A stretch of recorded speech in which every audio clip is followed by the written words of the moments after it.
আমার মায়েরা অনেকে প্রশ্ন করবেন, মৌমিতা কেন ভালো তো আমার মা বাসে, কারণ কেন আমার মায়ের ভালোবাসাটা বেশি? কারণ আমি আসবার আগে জগতে আমার মা আমার জন্য ভেবে রেখেছে আমি জগতে এসে কি খাবো। কি বাবা, আমরা জন্মগ্রহণ করি, মাতৃস্তন দুগ্ধ পাই, তার মানে সবার আগে তো মা আমার জন্য ভেবেছে। বলে না ভাই, ওটা তোমার মা ভাবেনি।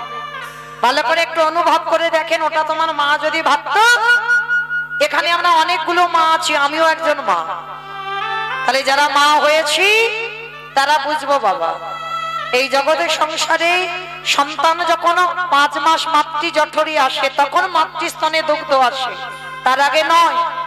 তাহলে কি মা ওটা নিজে নিজে তৈরি করলো? মা যদি নিজে করতো তাহলে একজন মাকে গর্ভে সন্তান আসবার আগে বলে দেখো কি পারে কিনা? পারবে না। তাহলে কে দিল স্তনদুগ্ধটা? মা নিজে তৈরি করলো না, বাবা দিল না, গ্রাম প্রতিবেশী আত্মীয় পরিজন দিল না, তাহলে দিল কে? না বিশ্বের স্রষ্টা মালিক ভগবান। তাহলে একদিনের একটা বাচ্চা সে জন্মগ্রহণ করে কি খাবে তার ভাবনা না তার মা ভেবেছে, না তার বাবা ভেবেছে, না আত্মীয় প্রতিবেশী গ্রাম প্রতিবেশী কেউ ভেবেছে। তাহলে ভাবলো কে? না বিশ্বের স্রষ্টা মালিক ভগবান। স্তনদুগ্ধটা কিভাবে তৈরি হবে? কতটুকু লবণ, কতটুকু তিতো, কতটুকু মিষ্টি, কতটুকু ঝাল, কতটুকু মিষ্টি, কতটুকু ঠান্ডা, কতটুকু গরম, কতটুকু মোটা, কতটুকু পাতলা দিলে তবে যে একটা স্তনদুগ্ধ তৈরি হয়, আজ পর্যন্ত কোন বৈজ্ঞানিক ভাবেনি। ভেবেছিল কে? না বিশ্বের স্রষ্টা মালিক ভগবান। তাহলে একদিনের বাচ্চা জন্ম নিয়ে সে কি খাবে তার ভাবনা জগতে আমার ভগবান ছাড়া যেমন কেউ ভাবেনি। তাই আমরা মনুষ্য কোলে জন্ম নিয়ে ভালো সবাইকে বাসো, কিন্তু প্রত্যেকের ভালোবাসায় চাওয়া পাওয়া। এই কীর্তন বিষয়টা হচ্ছে বাবা ঠিক নারকেলের মতো। মাইরা নারকেল দেখেছে তো? বলে তা দেখবো না, গ্রামাঞ্চলের মানুষ অবশ্যই দেখেছেন। তো যারা যারা নারকেল দেখেছেন বুঝবেন নারকেলের বাইরে একটা খোসা আছে, খোসাটাকে ছাড়ালে কি মা নারকেল পাবে? বাইরে যদি বা একটু নরম, ভিতরে গেলে আরো বেশি শক্ত। এটা হচ্ছে কীর্তন, ঠিক নারকেলের মতো। বাইরে দেখবে একটু নরম, ভিতরে গেলে বাবা আরো শক্ত বেশি। আর যত ভিতরে যাবে তারপরে যদি বাবা নারকেলের শ্বাসটা ছাড়াতে পারো, যদি আস্বাদন করতে পারো, তাহলে বুঝবে নারকেলের স্বাদটা কেমন। এই কীর্তন বাবা একটা শুধু কাহিনী হয়ে গেল, আর আমরা উপর থেকে একটু কাহিনীটা শুনে বাড়িতে চলে গেলাম, একটা ঘটনা ঘটলো, ব্যাস হয়ে গেল। বলে না, কীর্তন হচ্ছে অনুভূতির বিষয়, অনুভব। ভাবতে হবে ভিতরে যত যাবে, ভিতরে যত ঢুকবে কীর্তনের রস পাওয়া যাবে। শুধু উপর থেকে কীর্তন শুনলে আনন্দ উপভোগ হয় না। তাহলে এই যে কীর্তনিয়ারা বলছে হরিনাম ছাড়া গতি নাই, সত্যি কি বাবা গতি আছে? ভালো করে ভেবে দেখেন, যে যত বড় ধনী হও না কেন, যার যত টাকা থাকুক না কেন, যার যত পয়সা থাকুক না কেন, যার যত অর্থ থাকুক না কেন, কেউ যদি বাবা সোনার পালঙ্কে ঘুমায়, কেউ যদি টাকার বিছানায়ও ঘুমায়, তবু মনে রাখতে হবে বাবা শেষের দিনে তোমার আপন কেউ নয়। এসেছো খালি হাতে, যাবে তুমি খালি হাতে। যেদিন এসেছিলে পরনে একটা সুতো ছিল না, যেদিন ভব ছেড়ে যাবে পরনে একটা সুতো কেউ দেবে না। তাহলে এসেছিলে খালি হাতে, যেতে হবে তোমারে খালি হাতে। কটা দিন বাবা একটু অভিনয় মঞ্চে অভিনয় করলাম। এই যেমন আমি 3টে ঘন্টাই হরিবাসরে একটু অভিনয় করে যাব, ভগবানের লীলা বর্ণনা করব। অভিনয় যখন শেষ, এখান থেকে নেমে যেতে হবে, আবার কাল বেলা 10টার সময় আসবো। কিন্তু আমি যদি বলি যে আমি সারা রাত থাকবো, হবে না তো, কারণ আমার সময় নির্ধারণ করা আছে, আমি এতক্ষণ থাকবো হরিবাসরে। ঠিক তদ্রূপ সংসারী জীবনে যারা যারা এলাম, সংসারটা হচ্ছে অভিনয়ের মঞ্চ। কেউ বাবা হলাম, কেউ মা হলাম, কেউ দাদা হলাম, কেউ দিদি হলাম, কেউ ভাই হলাম, কেউ বন্ধু বান্ধব আত্মীয় পরিজন হলাম। কিন্তু মনে রেখো ভাই, যার যখন অভিনয় শেষে হবে, এই অভিনয়ের মঞ্চ থেকে তারে ধরা থেকে চলে যেতে। তাহলে এসেছিলে একা, যেতে হবে তোমার একা। তাহলে যাদের জন্য তুমি আগলে বসে রইলে, যাদের জন্য সারাদিনান্তে একবারও কৃষ্ণ নাম করতে পারছ না, যাদের ভালোবাসায় পড়ে তুমি কৃষ্ণ ভজন ভুলে যাচ্ছ, কেউ কি তোমার সাথে যাবে? কেউ যাবে না।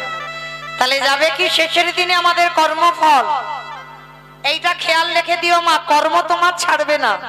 কতদিন তুমি হরিবাসরে বসেছ, কতদিন সাধু সঙ্গ করেছ, কতদিন গুরুচরণ আশ্রয় করলে, কতদিন তুমি ধর্ম কাজে যুক্ত আছো, কতদিন তুমি সৎ কর্ম করছো, এই ভালো ভালো কর্ম আমাদের সাথে যাবে। তবে বাবা আমি মৌমিতা একটা গ্যারান্টি দেব, আর একজন সাথে যাবে। জানি না আপনাদের এই পলসন্দাতে নিয়ম আছে কিনা, তবে আমার ডায়মন্ড হারবার গঙ্গাসাগর এলাকায় নিয়ম আছে বাবা। সে যে যত বড় ধনী হও না কেন, যে যত গরিব হও না কেন, মৃত্যুর পর মানুষের দুটো জিনিস ভাড়া করতে হয়, একটা হলো খোল আর একটা হলো করতাল। আর ওই পিছনে বাজাতে বাজাতে বের করে নয়, বলো হরি বলো হরি। কি মাইরা তোমাদের এই গ্রামে হয়তো পলসন্দাতে হয়, এখানেও হয়? বেশ, আমি ভাবলাম আমার এলাকায় বুঝি হয়, কারণ সব জেলার নিয়ম তো এক থাকে না। তো যাই হোক, এই জায়গাটা একটু অনুভব করে দেখেন। যখন আমরা দুর্গা পূজা, কালী পূজা, লক্ষ্মী পুজো, সরস্বতী পুজো, মনসা পূজা, যে কোনো পূজা যেদিন বাবা বিসর্জন হয়, সেদিন তো বাবা ধুমধাড়াক্কা ডিজে বক্স বাজে।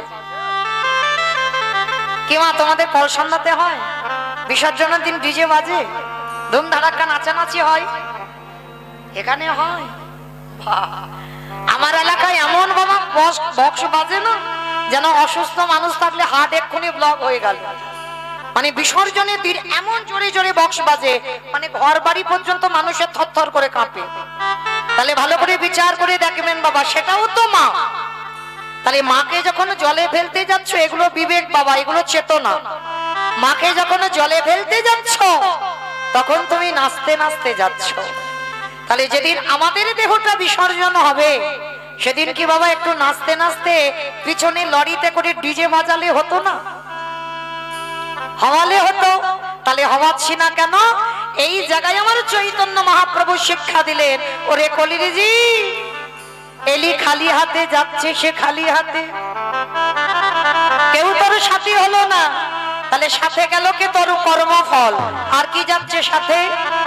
যাত্রা, নাটক, ফাংশন, থিয়েটার, যে যাই করো না কেন, কিছু যাচ্ছে না। তাহলে যাচ্ছে কে? এই হরি নাম যাবে।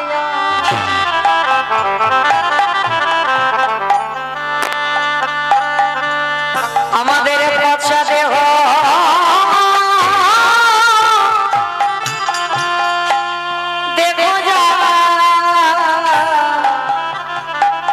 যাবে, যেদিন তুমি ভগবান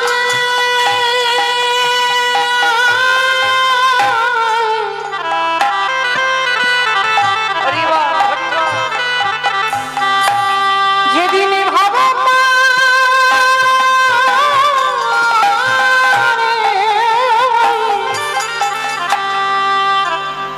ওই ভবপাবে চলে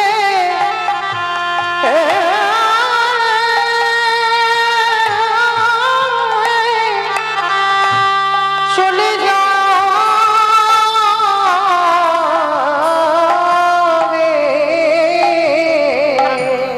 সেই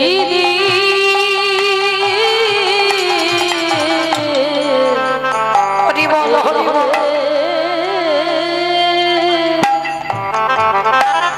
এ নাম ছাড়া তোমার কেউ নাম যাবে না।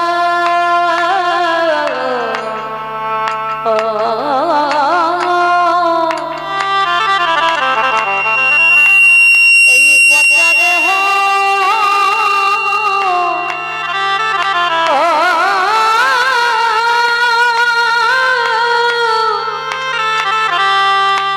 দেহ যাবে।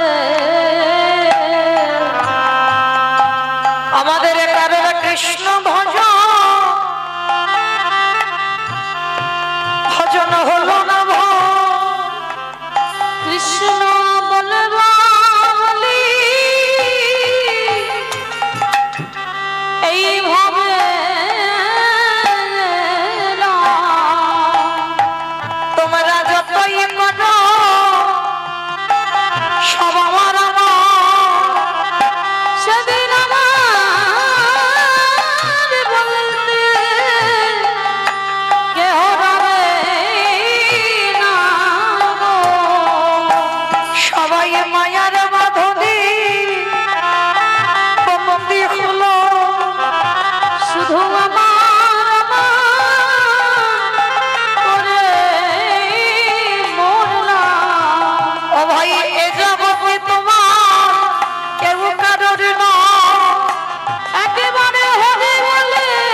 ছেড়ে চলে গেল।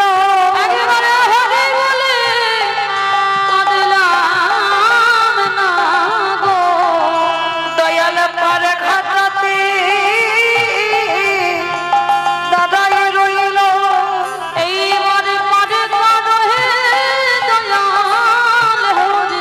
দয়াল তুমি বিনে আমার গতি নাই।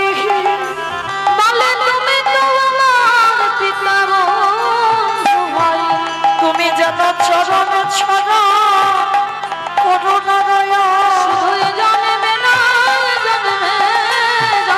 আমার জাতি কুল মান সব সপিলা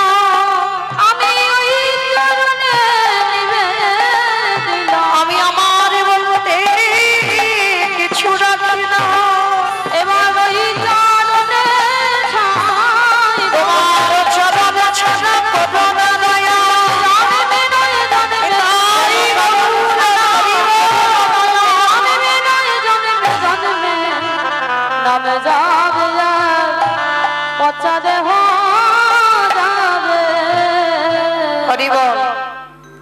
আগে আমাদের সবাইকে জানতে হবে এটা কলিযুগ, আর এই কলিযুগে যাগযজ্ঞ নয়, ব্রত পূজা নয়, ধ্যান তপস্যা নয়। চৈতন্য মহাপ্রভু বললেন কেউ যদি যজ্ঞ অনুষ্ঠান না করে তাতে অসুবিধা হবে না, কেউ যদি বার ব্রত না করে তাতে অসুবিধা হবে না, কেউ যদি ধ্যান তপস্যা না করে তাতেও অসুবিধা হবে না। কিন্তু কলির মানুষকে একটাই পদ অবলম্বন করতে হবে, সেটা কি?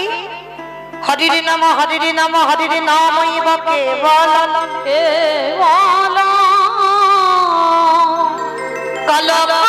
কল্পনাস্তে নাস্তে নাস্তে ভগতিরান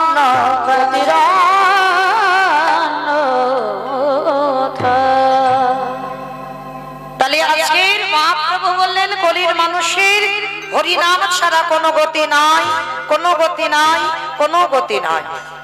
একমাত্র ভব পারাপারের সম্বল হলো এই হরির নাম সংকীর্তন। কিন্তু আপনারা প্রশ্ন করবেন, মৌমিতা ও তো সব কীর্তনিয়ারা বলে যায় হরিনাম গাও, হরিনাম শোনো, তলায় জল দাও, ও ছাড়া তোমাদের কোনো গতি নাই।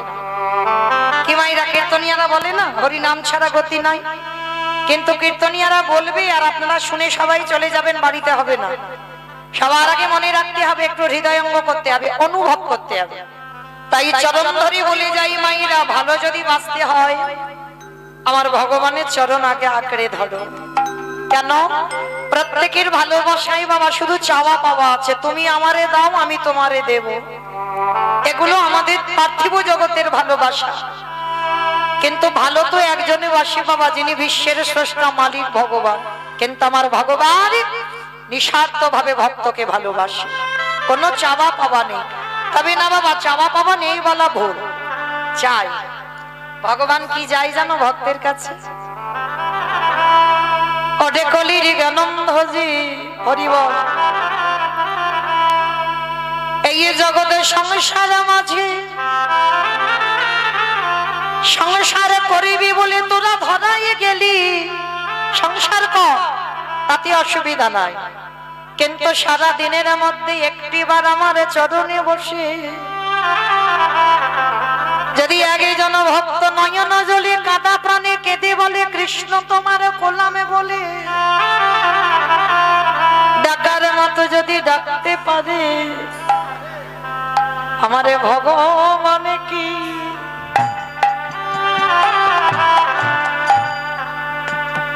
আজ রহিতে পারে, যে জনে ডাকারে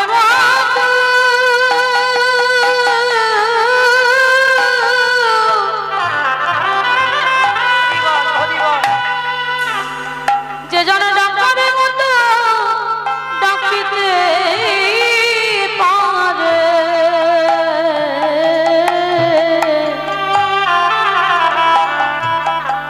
আমার ভগবান কি থাকিতে পারে, যে জনে নয়ন জলে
মায়েরা একবারও ভেবে দেখেছো ভগবান এই যে এত সুন্দর দেহটা গড়ে দিল, দুটো চরণ দিল, দুটো হাত দিল, দুটো চোখ দিল, দুটো কান দিল, বদন দিল, এত সুন্দর একটা দেহ গড়েছে, তাহলে সারা দিনের মধ্যে তার জন্য কতটুকু ভাবো। সে তো ভালোবাসার কাঙাল গো। কোনদিন তো বলেনি যে আমার শ্বেত পাথরের মন্দির গড়ে দে, কোনদিন তো বলেনি আমায় রজনীগন্ধার মালা দিয়ে সাজা, কোনদিন তো বলেনি যে আমায় ভালো ভালো মিষ্টি ফল দিয়ে খেতে দে, কোনদিন বলেনি আমায় দামি পোশাক অলংকারে সাজা। ভগবান ভক্তের কাছে একটাই জিনিস চেয়েছে, সারাদিন তোরা কত আবল তাবল বাচাল বলিতে পারো, তাহার ভিতরে কি একবারও কৃষ্ণ বলিতে নাড়ো। সারাদিন সব কাজ করে যাচ্ছি, কজন ভক্ত বাবা ভগবানের চরণে অন্তত 10টা মিনিট বসে নয়ন জলে কেঁদে বলেছ, প্রভু তুমি এত সুন্দর দেহ দিয়েছ, তোমার দেওয়া দান নিয়ে আমি সংসার জীবনে নামলাম, দয়াময় সারাদিন কত না জানি অন্যায় অপরাধ করি, তুমি নিজ সন্তান বলে তোমার চরণের দাসী বলে তুমি আমায় ক্ষমা করে দিও। কি গো মায়েরা কোনদিন বলেছেন ভগবানের কাছে? বলেনি, কিন্তু চরণ ধরে বলে যায়, শিশুকালে কৃষ্ণ ভজে কৃষ্ণ পাবার আসে, কৃষ্ণ পাবার আসে, যৌবনেতে কৃষ্ণ ভজে আসে বা না আসে, আসে বা না আসে, বৃদ্ধকালে কৃষ্ণ ভজে জমের তখন আসে। এ কথাগুলো শুনলে হবে না মা, হৃদয়ঙ্গ করে। শিশুকালে কৃষ্ণ ভজে কৃষ্ণ পাবার আসে, ভজন করতে হবে সকাল সকাল, বাবা বিকাল গড়িয়ে গেলে ভজন হয় না। দেহতত্ত্বের দিকে দেখেন, সকালবেলা মানে 20 ফুল, একদিকে বলছে মহাজনেরা সকাল সকাল সেবা করো, আবার একদিকে বলছে বাবা 20 ফুলে সেবা হয় না। কি বাবা 20 ফুলে গোবিন্দ সেবা হয়? গাছে থেকে 20 ফুল গোবিন্দ চরণে দেওয়া যায় না, অপরাধ হয়ে যায়। আর 20 ফুল সম বাল্যকাল। এই যে ছোট ছোট মেয়েরা ছেলেরা সামনে বসে আছে, এরা 20 ফুল, এরা বসেছে ঠিক কথা, কিন্তু বাবা কীর্তন সম্পর্কে ওদের তো অত অভিজ্ঞতা নেই। অনুভব করতে পারছে কি? কিছু বুঝতে পারছে, কীর্তনিয়া হরিবোল দিচ্ছে, ওরা হরিবোল দিচ্ছে, কিন্তু অতটা বুঝতে পারছে না। কেন? ওটা 20 ফুল, ঠিক ঠিক সেবায় লাগবে না। আর বাসি ফুল তো লাগবে না, এটা আপনারা আমরা সবাই জানি। আর বাসি ফুল সম এই দেহতত্ত্বে বলছে বাবা বার্ধক্য দশা, দন্ত পড়ে যাবে, কেশ পেকে যাবে, চামড়া গুলো আলগা হয়ে যাবে, এ ফুল গোবিন্দ সেবায় লাগবে। কি বাবা যখন দন্ত পড়ে যাবে হরিবল হবে না, হবিবল হচ্ছে। স্নান করে ঠাকুর ঘরে গিয়ে বসবে, আহ্নিক করবে, কখন ঘুমিয়ে পড়ে যাবে, অনেকক্ষণ সময় তো বুঝতে পারবে না। জপের মালাতে জপ করবে, কখন বাবা চোখে ঘুম এসে যাবে, ও ফুল গোবিন্দ সেবায় লাগবে না। অনেকক্ষণ ধরে ভগবানের কর্ম তুমি করতে পারবে না, কারণ শরীর অলস, ও ফুল সেবায় লাগবে না। তাহলে সেবা দেবে কোন ফুল? আজকের ফুল যে গাছে ফুটেছে ওই ফুল গোবিন্দ চরণে দাও। আর আজকের এর ফোটা ফুল সম আমাদের যৌবন কাল। এই যৌবন কালটা আমার গোবিন্দ বড় ভালোবাসে। বাবা যৌবন বলতে কি বোঝালো?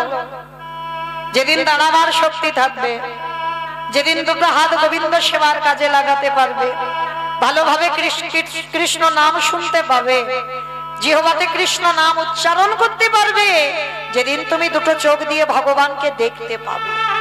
তোমার 10টা ইন্দ্রিয় সতেজ। কি গো মায়েরা, আজ আমি কীর্তন গাইতে পারছি তাই খবর সবাই নেয়। ভালো করে বুঝবেন, এটা আমি আমার দিয়ে বলছি, সবার জীবনে হচ্ছে, সবার জীবনে হবে। আজ আমি গাইতে পারছি, শুধু আমার ভারত নয়, ভারতের বাইরে বাংলাদেশ থেকে খবর আসে, উত্তরবঙ্গে দার্জিলিং, জলপাইগুড়ি, কোচবিহার এগুলো থেকেও খবর আসে, দিদি কেমন আছো। কেন? আজকে তো আমি সংসারে দিতে পারছি, আজ আমি দাঁড়াতে পারছি, তাই আমায় কদর যত্ন ভালোবাসা। কিন্তু বাবা, যেদিন আমি আর দাঁড়াতে পারবো না, যেদিন আমার কণ্ঠটা রোধ হয়ে যাবে, যেদিন আমি বিছানায় পায়খানা প্রস্রাব করব, সেদিন কেউ ভুল করে একবারও জিজ্ঞেস করবে না যে দিদি তুমি কেমন আছো। মহাজনেরা বলছেন, যতদিন তুমি সংসারে দিতে পারবে ততদিন তোমার কদর যত্ন হবে, আর যেদিন থেকে তুমি সংসারে দেওয়া বন্ধ করে দেবে, সংসার তোমার আবর্জনা ভেবে নর্দমায় ফেলে দেবে। এটাই সংসার। তাহলে সময় থাকতে থাকতে গোবিন্দ চরণ ধরে নাও বাবা। গোবিন্দ আমার বলছে, যৌবন বড় ভালোবাসি।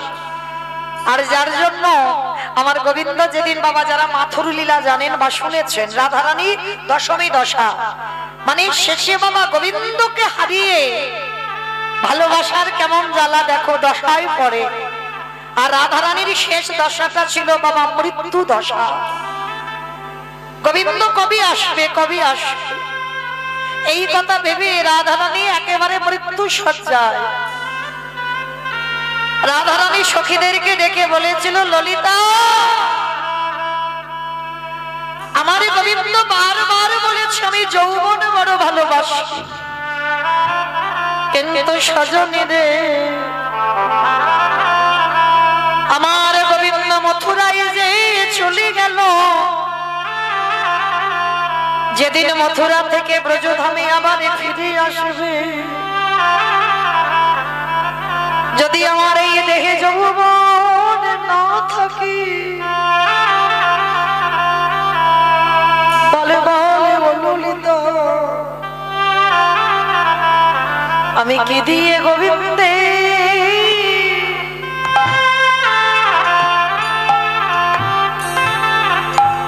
গোবিন্দের সেবা সেবা দিব। আমার যৌবন যদি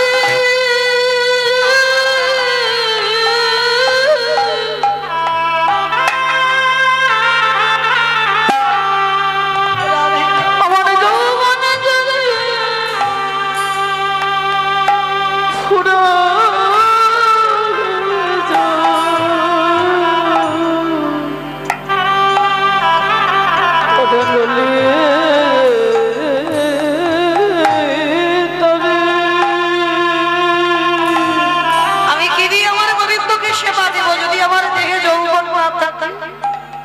আমি কি দিয়ে গোবিন্দ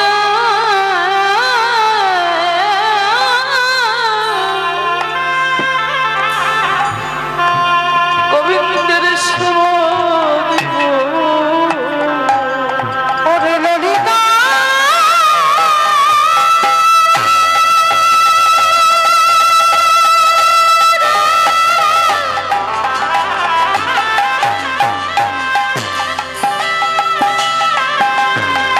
ওরে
সবার চরণ ধরে বলে যাই, সময় থাকতে থাকতে ভগবানের চরণ ধরো, ভুলে যাব না। সংসার করতে করতে শুধু সংসারে গা ভিজিয়ে দিও না, ভগবানের চরণ ভজন করো। কারণ এই বিশ্ব ব্রহ্মাণ্ডের মালিক যে, তুমি মনে করছো তোমার স্বামী ব্যাগ ভর্তি বাজার করে এনে দিচ্ছে, তুমি খাচ্ছ না, ওটাও আমার ভগবানের দেওয়া সম্পদ। তাহলে ভগবানকে কিসের জন্য ভুলে যাব? তাহলে চলেন আজকের আমরা সবাই গুরুচরণ আশ্রয় করে আমরা সবাই যখন একত্রিত হয়েছি বাবা, আজকের আমরা সবাই যাব কিছুক্ষণের জন্য শ্রীধাম নদিয়া নবদ্বীপ ধাম। আর নদিয়ার মাটিতে গিয়ে দেখব ব্রজেন্দ্র নন্দন কৃষ্ণ কলিকালে হয়েছে বাবা শ্রীকৃষ্ণ চৈতন্য মহাপ্রভু। সত্যতে নারায়ণ, ত্রেতাতে রাম, তারপরে কৃষ্ণ কলিতে হলো গৌরাঙ্গ। আর কৃষ্ণ যে কলিযুগে গৌর হলো, নদিয়ার মাটিতে সেই চৈতন্য মহাপ্রভু নদিয়ায় এসে যেদিন দাঁড়িয়েছে, সেদিন নদিয়ার অবস্থাটা কেমন, নদিয়ার ভাবটা কেমন। আজ জয় জয় জয়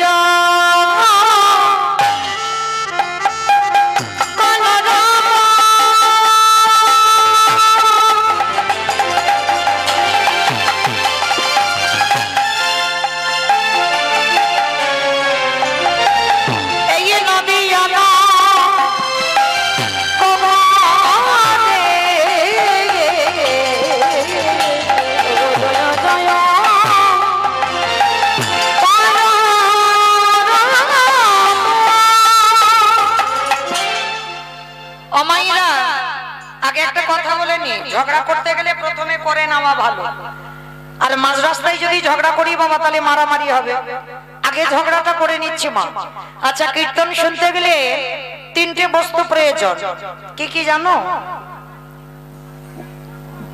কি কি গো? দেখেছো, বসে বসে নাকি ঘুমানো আর গল্প করা। ভগবানের নাম শুনতে গেলে তিনটে বস্তু প্রয়োজন, শঙ্করধ্বনি, উলুধ্বনি, আর যাদের যাদের হাত হরিবাসরে এসেছে, যারা বাড়িতে খুলে এসেছে বলবো না, যাদের হাত হরিবাসরে আছে। কিমা সবার হাতগুলো নিয়ে এসেছে তো? যারা যারা নিয়ে এসেছে বাবা কই একবার দেখাও তো দেখি। নিতাই গৌর প্রেমানন্দে হরি বল হরি বল। বাহ, তার মানে সবার হাত এসেছে। কই এবার একটু প্রেম সে উলুধ্বনি দিয়ে দেখাও। আজ জয় জয়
গৌরদায়ে